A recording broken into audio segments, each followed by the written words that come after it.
n'umwarimu ariko arigisha ku ishure naba ashaka yuko abanyeshure bayogora barenza induru arababarira ati ngaho nimutegeze mbigishe haruze kwishura uwo nza kubaza ikibazo. Hari impamvu ibi byose biba bimeze uku kuko ababizi neza yuko hamwe muguma mureza induru ibyo ariko arigisha atana kimwe mwo kwigira mutahura, kuko iyo uri kurarenza induru uba uriko ucankanya ubwonko nta kintu na kimwe ushobora gufata seriye. Niyo mpamvu ababwira bati muhore mwumve ivyo nigisha maze uza kwishura ndibuze kuba mubajije. No muza usanzwe rero nuko nubwo tudakunda kubiha agaciro buriya kuja mu bantu ukaja kurenza induru cyangwa se kuguma uri kumwe n'abantu ngo muvuga ibintu byinshi bidafise akamaro, nabwo n'ubugugu bwa mbere butuma ibyinshi utavyumvira, kuko buriya ubuzima nabwo nishure nkuko twama twavyumvise kandi tumaze no kubibona yuko mu buzima twigiramwo amasomo menshi akomeye. Rero gufata umwanya ukaguma uvuga nabwo uburiko uri deranja, uburiko uratuma ubuzima butakwigisha neza.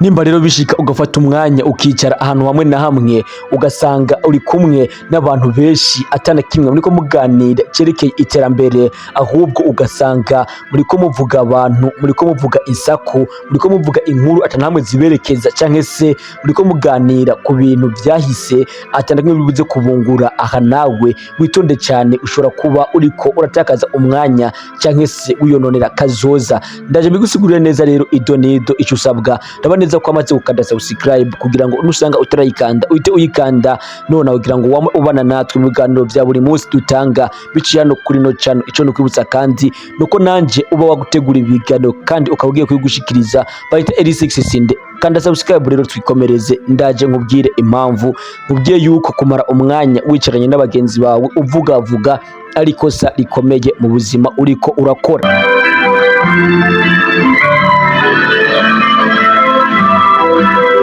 Impamvu mbikubwiye uko rero si yindi, buriya hari abantu benshi cyane cyane aba bagabo bakuze cyane cyane kandi atari gukura gusa ahubwo banagize ico biga mu buzima bagiye babamwo. Uzosanga bafata umwanya bakaguma imuhira batekereje, batuje, biyumvira ndetse cyangwa se bikorera utuntu twabo batuje, batamanje kuja mu bandi ngo baze kuvuga cyangwa se kumviriza ibintu ataho biri buze kubageza.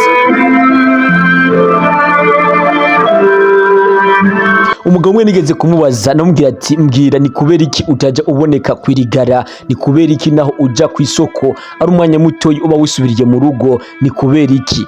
Arambwira ati impamvu je nikundira kuja muhira nuko iyo ngiye mwirigara, nuko iyo ngiye mu bandi mba numva bavuga abandi bakaganira ku bandi bagenzi wacu, ivyo ubwa mbere na mbere bikanyereka neza yuko nanje iyo ntahari bahita bakamvuga maze nkamenya neza yuko aba bagenzi banje bavuga abandi ataco buza ko nanje bamvuga. Ibi rero nanje sindabikunda, sinkunda kuvuga abantu. Iyo tutari kuvuga abantu, iyo ngiye ku iryo soko wumva tuba turiko tuganira ku bintu byabaye bidafise akamaro, canke se tukaba turiko tuganira inkuru zapfuye nabi, canke tuganira ibintu byo koshanya nabi, byo guhanurana nabi. Niyo mpamvu nikundira kwicara muhira, mu gihe iyo ndi muhira mba n'ahantu ntuje, abo bose baza kuntera izo nduru bambwira ivyo bintu badashobora kuza ngo bansange bo bantera izo nduru, kuko bataba bazi nuko ndi na muhira. Ariko kandi sukuba ntuje gusa, ahubwo ndanakora n'utuntu twinshi dutandukanye mu iterambere ryanje kandi no kwiyumvira nkiyumvira neza kurusha uko naja mu gwamo.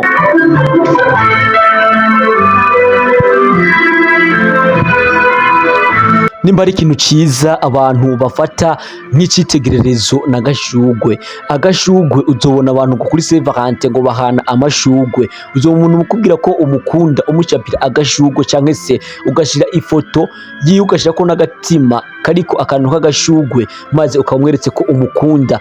Agashugwe ni ikintu cerekana yuko ari ikintu ciza mu buryo kuva kera camye gikoreshwa mu kwerekana urukundo mu buryo bumwe canke ubundi. Ishugwe rero nta muntu n'umwe uzosanga rigenda guhamagara, ahubwo ishugwe ahantu riba ritetse naho nyene, ahubwo abantu nibo bajya kurirondera bakarirondera kubera bazi neza yuko iryo shugwe ari ikintu ciza uza kuba agifise aza kuba ariko aragira ikintu yerekana cyane cyane mu byerekeye urukundo.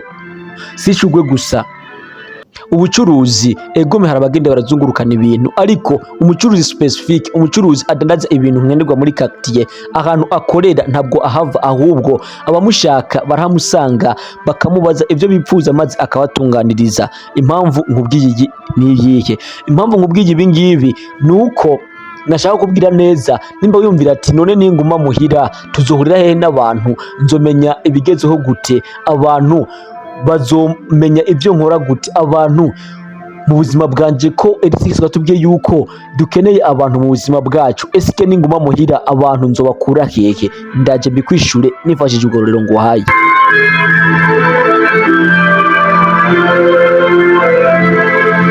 Impamvu rero nakubwiye ubwo burero bubiri nkakubwira nti ishugwe aho riba riri abantu nibo baza kurirondera, kandi n'umucuruzi acuruza ibintu nkenerwa muri quartier abakiriya bamwisangira hari, nuko nawe nuba uri wa muntu witurije uboneka bikenewe, ndetse akandi kanya aho guta umwanya uvuga abandi cyangwa se ujyane mu biganiro bidafise akamaro ukaba witurije muhira, abaza bagukeneye bazokwegera, tuzoza tukurabe tukubaze icyo twipfuza, nitwagukumba tuzoza tukuramutse, ariko kandi kubera ko uzoba ari uduhaye umwanya tuzowukoresha uko wewe uduhaye amategeko. Hari abantu baza gutemberwa n'umuntu kanaka akaba ariwe aca asova ikiganiro ukamenga umwanya wose n'uwiwe kandi we yamaze kuba ava muhiri wiwe. Muri make nimba umuntu aje kuraba mu rugo iwawe ni ushobora kuvuga ati okay, uyu muntu ko aje kundaba tugomba kuganira umwanya uyu n'uyu kubwo impamvu izi n'izi. Ntushobora kwica akazi kubera umushitsi. Mukombozi niwe yaririmbye ngo umushitsi antwara umwanya arusha n'umusuma, nawe yarazi impamvu abivuze, nuko umwanya ari ikintu gito, amasaha 28 ku munsi n'amasaha makeyi.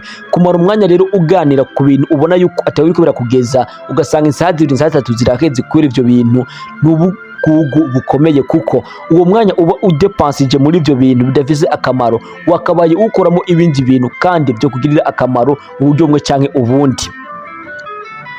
Bitavyumvikana neza yuko rero nimba uri umuntu wivugira make witurije muhira ntuzobura abantu, kuko abakuzi abagenzi bawe bazo gusanga muhira nibagukenera, ndetse nayo canke se unaje no kubaraba mu gihe gusa ubona yuko utari kuratakaza umwanya muri cyagihe ubona yuko ari gihe cyankenegwa, ariko urakeneye kwama uri umuntu utuje, utavuga menshi, utashwanyuka muri bagenzi, utama kwirigara, kugira ngo uwame ukomeza no kwiyumvira ku buzima bwawe, ndetse no kwiyumvira icyo wakora kugira ngo uteze imbere ubuzima bwawe ndetse n'akazoza kawe. Sinzi icuri, sinzi aho ukomoka, sinzi naho uva, sinzi ngo urinde, ariko icyo nokubwira nuko icyo waba uri cyose nta muntu udakeneye kwiteza imbere mu buryo bumwe canke ubundi. Uburyo wakitweza imbere rero ni ukugerageza kuba wenyene. Kuba wenyene si kuvuga ngo ube nyamwigenda ko uriho bumubwira ngo nyamwigenda ko nari miri menshi, sivyo ndi kuvuga, ahubwo kugira ngo ukore ibintu byawe biragusaba kugabanya abantu mwamana mu buzima bwawe, kuko iyo wamana n'abantu umwanya n'umwanya, iyo umuntu aje ngo muganira mutwara umwanya, niba umuntu aje saa 3 akagenda saa 4 muriko muraganira, byumvikana yuko je gutakaza insaha, kandi insaha itazokwigera igaruka mu buzima bwawe. Niyo mpamvu ukwiye kugira abagenzi bake b'ingenzi ubona yuko baramutse babuze mu buzima bwawe hari icyo hungabana cyangwa se hari icyo woba wononye, ariko babandi baho naho ukabagabanya kugira ngo uwo mwanya wabahaye ube uriko ufocusingamo kazoza kawe, ibikorwa byaguteza imbere mu buryo bumwe canke ubundi uzoshimira nyuma. Iyo wicaye ahantu utuje wiyumvira vyinshi, iyo wicaye ahantu uri mu gwamo nta kintu na kimwe yumvira, uretse ko usanga n'ivyo wari kwiyumvira byose byavuye mu mutwe. Niyo mpamvu ukwiye gufata ingingo wowe ubwawe ata undi muntu amanje kubiguhatiriza, ugafata ingingo yo kubaho ubuzima bwawe utamanje kwama uri mu nduru z'abandi bantu, cyane cyane ko twamaze kubona ko atani ibintu by'akamaro uba uri kuganira nabo, kiretse ko muri ko muganira ku muntu kanaka cyangwa se muri ko muganira ku bintu kanaka bidafise inyungu habe na ntoya. reka ndabaza rero yuko ikiganiro gifashe nka nkama umaze kumva ico gukora ku buzima bwawe. Reka ndakwibutse ko jewe bayita L6 Sinde nimutera kanda subscribe kugira ngo tube mu biganiro vya buri munsi bica hano kuri no channel yacu. Hano channel rero tugana ibintu vy'ivya gufasha mu iterambere, mu mutwe, mu mutima, mu mubiri ndetse no mu kujya ku mufuko. Rero nimutera kanda subscribe, shaka subscribe wame ubana natwe buri munsi.